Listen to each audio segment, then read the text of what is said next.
How to log in Instagram account in laptop using web browser. In today's video, I'm going to show you how to log in to your Instagram account directly on your laptop using a web browser.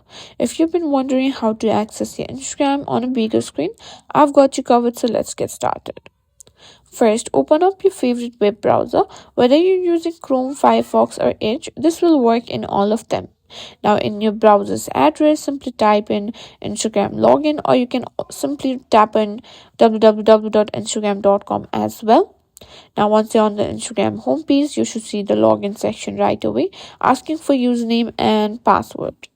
Simply go ahead and type in your username and password and make sure both are correct. If you've forgotten your password, simply there's a forgotten password button link as well. Simply click on login and that's it. You will be now logged into your Instagram account.